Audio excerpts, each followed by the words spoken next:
Hey, bonjour tout le monde, j'espère que vous allez bien. Je suis vraiment très heureuse de vous retrouver aujourd'hui pour une nouvelle vidéo. Je vais vous avouer que l'histoire que je vais vous raconter aujourd'hui m'a complètement bouleversée.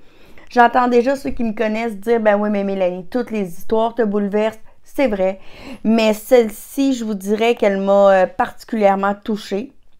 Si vous le voulez bien, on va commencer. J'aimerais vous raconter aujourd'hui l'histoire d'Emmanuel Phaneuf et de sa fille Laurie Phaneuf. Pour bien vous remettre dans le contexte de l'histoire, il faut retourner en 2011.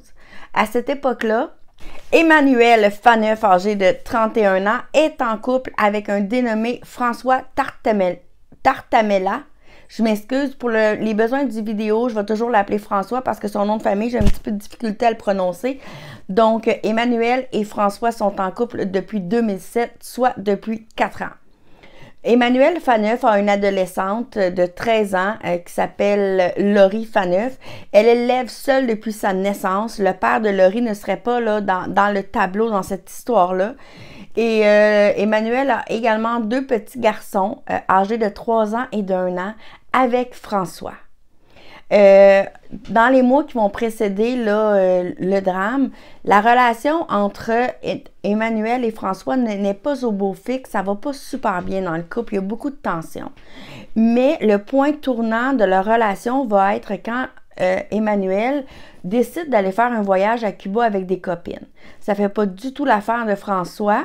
Et il va mettre la main ou il va voir passer sur les réseaux sociaux, je ne sais pas comment ça s'est passé, mais il voit passer une photo d'Emmanuel pendant son voyage avec un homme en arrière d'elle à l'arrière-plan.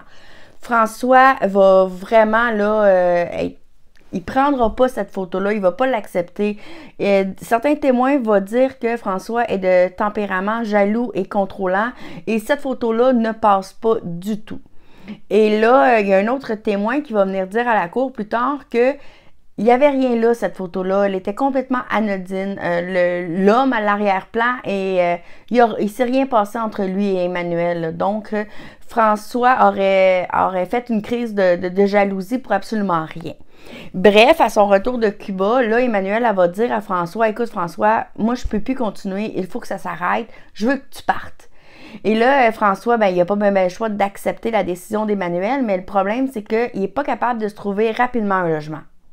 Donc, Emmanuel va lui dire, « OK, François, tu peux rester à la maison en attendant de trouver un logement, mais tu sais, il faut que ça se fasse rapidement, là, parce que c'est fini entre toi et moi, là. C'est clair que c'est fini. » Donc, à partir de cette période-là, jusqu'au moment du drame, les conflits ou la tension va juste tout le temps s'amplifier. Les choses ne vont pas là, en s'améliorant, absolument pas.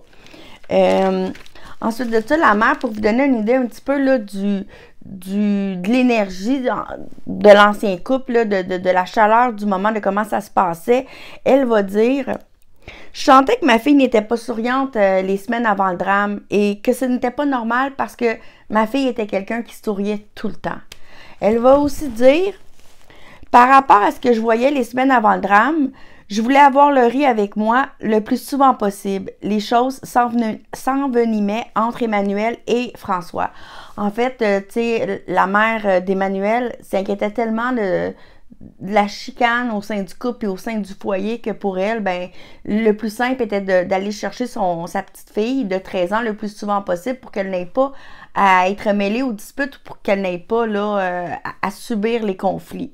Pourquoi elle n'allait pas chercher les 2 plus jeunes, je le sais pas, ça le dit pas, peut-être qu'elle allait les chercher aussi, mais ce qu'il faut savoir, c'est que la relation entre Laurie, 13 ans, et François, ça n'a jamais bien été. Dès le départ, il y a eu des conflits, là, les 2 ne s'entendaient pas bien. Laurie va même dire à sa grand-mère, un peu avant le drame, François, il m'aime pas. Il est pas fin avec moi, il est méchant avec moi, il m'aime pas. Mais moi, ça me dérange pas parce que moi non plus, je l'aime pas. Puis quand je vais avoir 16 ans, je vais m'enfuir de la maison, je vais m'en aller super loin, puis j'aurai plus affaire avec lui. La relation entre François et Laurie était aussi tellement conflictuelle que la grand-mère préférait l'avoir avec elle. Donc, Emmanuel travaillait dans une clinique dentaire à Longueuil et des collègues vont dire que Emmanuel a dit « Je m'excuse, la caméra bouge parce que j'ai un gros chien de coucher. » Puis il choisit vraiment de se coucher sur mes poteaux là, de mon sport, là, fait que ça fait ça. Donc, il y a des témoins qui vont dire, des collègues d'Emmanuel qui vont dire, Emmanuel, elle nous disait souvent que François était très méchant dans ses paroles envers elle, mais qu'il n'a jamais été violent physiquement. Donc, ça l'indique vraiment là, que les chicanes devaient escalader très, très rapidement. Quelques jours avant le drame, François était au logement accompagné des garçons et de Laurie. Probablement que, bon, Emmanuel n'était pas sur place. On ne sait pas où qu'elle est, mais elle n'était pas sur place. Et il va recevoir des papiers d'huissier lui indiquant les intentions d'Emmanuel d'obtenir la garde légale des 2 garçons. Et là, François va piquer une sale colère. Il est vraiment en furie, il ne prend pas. Et il va téléphoner à son ex-belle-mère, la mère d'Emmanuel, puis il va lui dire... Et la belle-mère va dire à la cour que il m'a téléphoné pour me dire qu'il venait de recevoir des papiers d'huissier et que cela ne se passerait pas comme ça, sur un ton agressif et déterminé. Paniquée par ses propos, la mère d'Emmanuel et grand-mère de Laurie va se rendre directement au logement pour aller chercher Laurie pour la porter avec elle parce que la colère de François l'avait inquiétée à ce moment-là. Le drame se déroule le 4 novembre 2011, un peu avant 7 heures. Parce que c'est à 7 heures qu'une voisine va téléphoner au 911 pour signifier qu'elle entend des cris dans un logement pas loin. Quand la police va arriver sur les lieux un petit peu après 7 heures, elle va découvrir François Tartamella qui va présenter ses mains et qui va dire « Aidez-les, je les ai tués. » Ses mains sont pleines de sang. Et sur place, il y a 2 petits garçons qui pleurent et qui semblent paniquer. Très rapidement, les secours vont faire venir des aides professionnelles pour prendre en charge les enfants qui vont être aussitôt conduits à l'hôpital. Mais qu'est-ce qui s'est passé ce matin-là? En fait, Laurie et Emmanuel étaient dans la chambre de Laurie, dans la chambre de l'adolescente, lorsque François Tartamella est arrivé avec un couteau. Aussitôt, il y a eu une dispute et il s'est mis à poignarder l'adolescente. Mais sa lame, elle s'est cassée et un expert en pathologie va dire au procès qu'effectivement, il y a un bout de la lame du couteau qui a été retrouvé dans le front de Laurie Faneuf. Et là, ce qui va se passer, c'est que François va poignarder l'adolescente et le couteau va se casser, comme je vous ai dit. Et là, il va se diriger vers la cuisine pour aller en chercher un autre. On ne sait pas comment ça, on ne sait pas pourquoi, mais Laurie va le suivre. Faut savoir aussi que le téléphone de la maison, lorsqu'il va être retrouvé, toutes les facettes du téléphone ont du sang dessus. Donc, il y a une hypothèse qui va avoir été émise par des experts au procès, c'est que Laurie aurait tenté de s'emparer du téléphone. Ceci étant dit, François va continuer d'attaquer Laurie. Bon, je pleure. Je suis pas sûre que je suis la meilleure pour vous raconter des histoires, là. J'ai l'émotion, moi, qui monte à chaque fois. Donc, l'attaque va se poursuivre dans la cuisine. François va continuer de poignarder Laurie de 28 coups de couteau au total. Ensuite, il va lui trancher la gorge. Certains experts vont dire que, selon leur expertise, en fait, que François aurait peut-être commencé par Laurie pour faire souffrir Emmanuel. Ce qu'il faut savoir, c'est que pendant que l'adolescente est attaquée à coups de couteau, il y a les 2 jeunes enfants qui sont témoins de la scène et qui sont sur place et qu'il y a quand même Emmanuel qui doit essayer évidemment là, de porter secours à sa fille. Ensuite de ça, François va se mettre à attaquer Emmanuel et elle va s'effondrer dans le salon. C'est exactement là que les policiers vont la trouver. Il va donner 10 coups de couteau à Emmanuel et il va aussi lui trancher la gorge comme il l'a fait à Laurie. Il y a du sang qui va être retrouvé partout dans le logement, partout. Dans la chambre de l'adolescente, dans le salon, dans la cuisine, sur la laveuse et sur le téléphone. Et plus tard, quand il va être interrogé, François Tartamella. J'ai de la misère à le dire, on dirait que je vais toujours dire Gargamel, je sais pas pourquoi. Tartamella va dire que oui, il les a tués, qu'il est un monstre, qu'il mérite la prison à vie, qu'il mérite la peine de mort, qu'il peut pas croire qu'il a fait ça, qu'il revoit lui-même les images de l'événement, puis que lui-même n'est pas capable de les supporter. Il va dire qu'il a tout fait ça devant ses enfants en plus, ses enfants qui pleuraient puis qui criaient paniqués, les 2 petits garçons. Donc c'est absolument épouvantable, la fin de cette mère-là et de cette adolescente-là. Ce qu'il faut savoir aussi, c'est que la veille du drame, Laurie fêtait ses 13 ans. Donc, elle avait eu 13 ans la veille. Et François n'était pas là pour le souper d'anniversaire. Et c'est là que la mère et la grand-mère de Laurie, Madame Manon Laflamme, a vu sa fille et sa petite-fille pour la dernière fois. Et c'est là que probablement tous les membres de la famille qui étaient invités aussi ont pu voir les 2 femmes. Mais les 2 femmes, la femme et sa fille. Et quand la police va apporter François tout de suite après au poste de police, là, il va être arrêté, il va être conduit au poste de police, mais il n'a pas de l'air à bien aller, donc il va être conduit à l'hôpital Pierre-Boucher à Longueuil. Il va être installé sur une civière à l'urgence et une préposée va dire que François a été conduit à l'urgence et que vers 7h30 du matin, il était installé sur une civière. Donc c'est quand même très rapidement après le drame, si on se rappelle que c'est à 7h qu'une voisine a contacté le 911 et elle va dire qu'il est resté là pendant plusieurs heures et que ce n'est qu'en après-midi, très tard en après-midi, elle, quand elle est partie, quand elle a terminé son chiffre, ben, il n'avait pas été encore interrogé. Donc, encore là, moi, ça me fait poser énormément de questions. Vous savez probablement pas, mais j'ai travaillé à l'urgence, en psychiatrie aussi, mais en psychiatrie à l'urgence. Donc, le fait que la préposée dise qu'elle a été installée sur une civière, moi, ça m'indique qu'il a été installé sur une civière à l'intérieur de l'urgence parce que des fois, lorsque vous êtes à l'urgence au Québec, vous pouvez voir des gens installés un peu là, dans le corridor, mais il y a aussi une partie à l'intérieur de l'urgence où on peut installer des personnes. Normalement, pour des cas comme ça, ce que je comprends pas, c'est que, en tout cas, ça n'a peut-être juste pas été mentionné par la préposée, mais c'est dans une petite chambre qui est fermée, une petite chambre de contention en fait, et on va souvent mettre 2 policiers à l'entrée de la chambre. C'est pas confirmé par la préposée. De la façon qu'elle raconte, dans mon interprétation d'une personne qui a déjà travaillé dans ce milieu-là, c'est qu'il a été tout simplement laissé sur une civière seule. Mais parce que même sur une civière, là, quand il y a des policiers qui accompagnent un suspect ou un prisonnier, ben nous on sait que ça soulève pas en tout cas le fait qu'on dise qu'il a été laissé tout seul à l'urgence. On sait très bien qu'il est très bien encadré de 2 policiers à chaque bout de la civière. Bref. Selon ce qui a été marqué là, dans ce que j'ai été capable de trouver, François aurait été interrogé 18 heures après le meurtre. Ce qui est quand même très long. Il va pas nier absolument pas d'avoir commis les crimes. Au contraire, il va avouer. Et encore plus désolant, selon l'autopsie légiste, l'utérus d'Emmanuelle va démontrer qu'elle était enceinte et qu'elle était enceinte d'un autre homme que François. Ce n'est pas François le père, là. Ils ont probablement fait des tests d'ADN. Donc, le procès de François va se dérouler en 2015, 4 ans après le meurtre. C'est important de le mentionner parce que moi, j'en reviens pas à quel point que les délais administratifs pour qu'un procès criminel de cette nature-là se déroule au Québec. Donc, c'est 4 ans après le meurtre.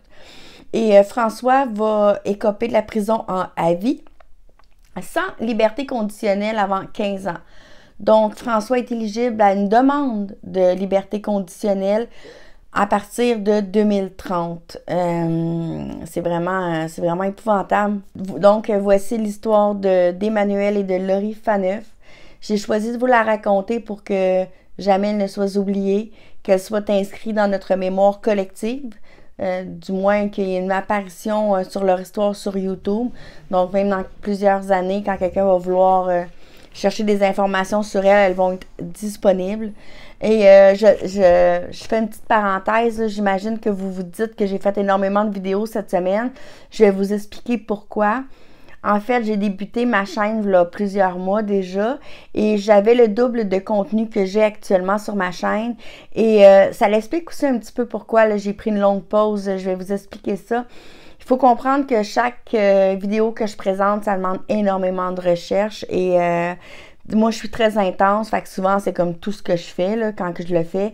Et un jour, il y a un homme qui fait des podcasts sur des histoires un peu semblables à ce que je fais, qui m'a écrit sur Facebook là, pour me signifier une espèce de mise en demeure virtuelle que certaines de mes vidéos, en fait 7 vidéos que j'avais faites, comprenaient, enfreignaient ses droits d'auteur parce que monsieur avait également fait des vidéos sur ces sujets-là.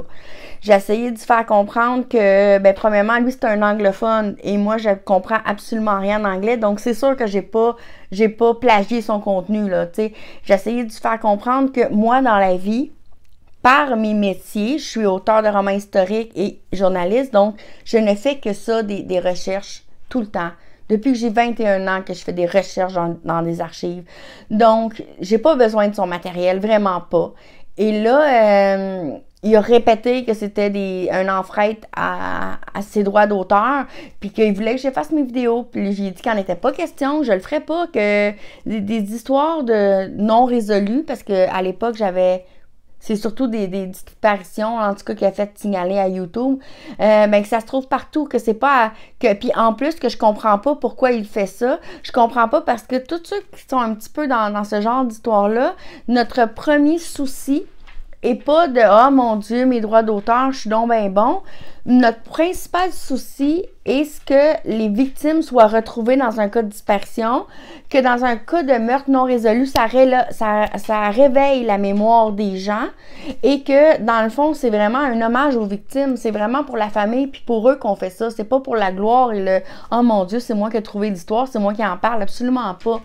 Et l'homme a fait la sourde oreille à mes arguments. Et il a tout signalé mes vidéos à YouTube qu'il les a tout simplement supprimées. Donc, je vous dirais qu'au total, j'ai eu 7 vidéos, mais que j'ai eu peut-être 80 heures de travail d'effacer, supprimer. Et ça m'a tellement fâchée et déçue que je me suis dit, si c'est si facile que ça veut dire que tout le monde pourrait simplement là, signaler le contenu de tout le monde juste pour se nuire, là. Donc, ça m'a fait mettre un petit frein à tout ça. Et donc, là, je me suis dit que j'allais le refaire quand même, que j'allais continuer, que j'allais pas laisser une personne complètement imbue d'elle-même m'empêcher de communiquer avec vous mes histoires. Ben, pas mes histoires, absolument pas. Mes histoires que je voulais vous raconter. Puis que, dans le fond, que... C'est ça, mais je trouve ça tellement dommage parce qu'il y a énormément de travail en arrière de tout ça. Mais surtout, les histoires de disparition puis de meurtres non résolus, ben c'est du matériel non disponible au public et qu'on enlève tout simplement la chance, parce que j'ai dit, plus qu'on en parle, puis plus qu'on a des chances. Fait que le fait que de supprimer le contenu de quelqu'un d'autre fait juste comme, tu sais, tes raisons sont super pas valables, ça prouve juste que tu fais pas ça pour les bonnes raisons. Bref. Et c'est ça. Et en terminant, je voulais aussi vous parler d'un homme que j'admire profondément. Je voulais vous parler de Stéphane Parent. Stéphane Parent, c'est un réalisateur cinéaste au Québec qui ne fait pas que des documentaires.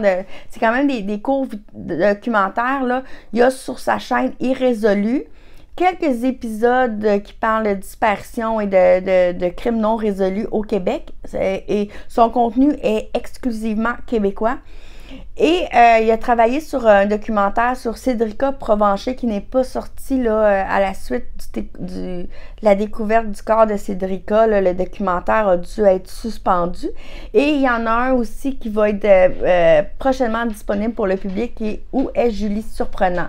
Le documentaire va s'appeler Trouver Julie. Donc, si vous voulez, je vais mettre dans ma barre de description le lien pour la chaîne YouTube de Stéphane Parent. Je vous le dis, c'est un cinéaste hors pair et lui, il fait des véritables enquêtes sur le terrain. Il parle aux familles. C'est un homme que vous devez absolument suivre si les causes criminelles vous intéressent et que si vous avez le désir qu'on en parle, qu'on trouve les réponses à ces questions qui sont demeurées sans réponse trop longtemps, là. Donc, je vous suggère fortement de suivre sur Facebook Irrésolu Stéphane Parent et sur YouTube également. Et sur ce, je vais vous remercier d'être encore au rendez-vous. et je vais vous préparer d'autres vidéos simplement pour vous. Et la vidéo que je vous ai parlé dans ma dernière vidéo sur l'histoire que je suis certaine que vous ne connaissez pas, c'est en suspens. Faut que je consulte des archives vieilles de 130, pas 130 ans, mais qui datent de 1930 et qui datent de 90 ans. Je m'en viens vraiment bonne. Je ne sais pas si vous avez remarqué, j'ai dit 2 dates aujourd'hui sans calculer sur mes doigts. Je suis très fière de moi. Donc, j'en profite pour vous remercier pour vos beaux commentaires, pour d'être là. Et si vous avez des histoires qui vous touchent particulièrement, que vous aimeriez que je parle, vous pouvez me le dire. J'ai une très longue liste et dans le fond, je fais ça pour vous. Je fais ça pour les familles. Donc, ça va me faire plaisir de faire des recherches sur les sujets que vous voulez. Donc, on se voit très bientôt. Et en terminant, je vais vous inviter à avoir une petite pensée puis une petite minute de silence pour cette magnifique femme, Emmanuelle Phaneuf, et sa sublime adolescente qui venait à peine de... Bon, je vais pleurer. Qui venait à peine de célébrer ses 13 ans. Donc, qu'on les oublie jamais. Jamais. Bye.